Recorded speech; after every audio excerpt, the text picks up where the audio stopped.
It certainly seems like there's a lot of talk today about spending time with God.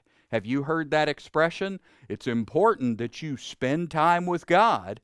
How much time are you spending time with God? Can you hear God? Do you know His will? Maybe you're going to miss it if you don't spend time with Him.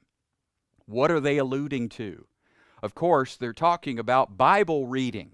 And I love Bible reading. All of our teaching is based on the Bible, verse by verse. But do you see the problem? The Bible never speaks about spending time with God. Why not? Because of your union with Christ. Because there's a greater truth, a deeper truth. And here it is. You are always spending time with God because you are united with Jesus Christ. You are always spending time with God because you have a vine and branches connection with God that is unshakable and unbreakable. When you're taking the kids to school, you're united with God. When you're dealing with heavy traffic and screaming at those same kids in the back seat, guess what?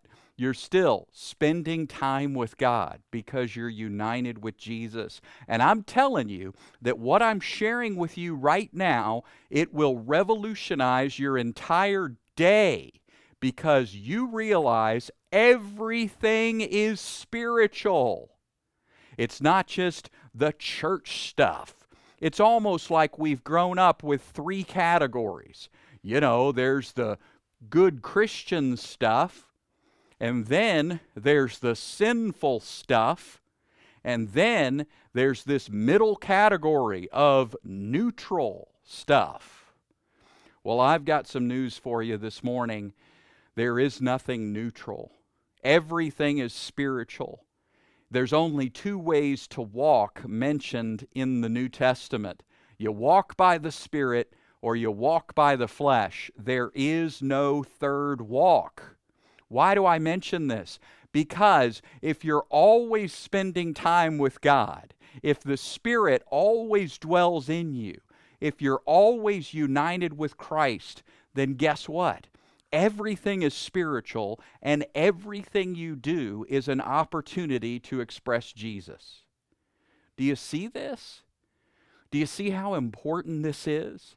Do you see how dangerous it is to teach spending time with God as being 12 minutes as you crack open a book? What if the author dwells within you? What if the early church was illiterate?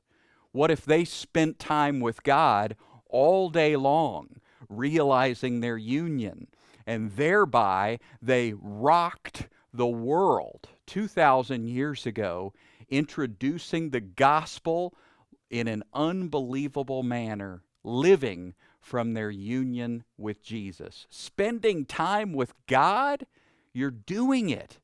What does it feel like? Well, it feels like you being you in union with Jesus. It's not a feeling, it's a knowing.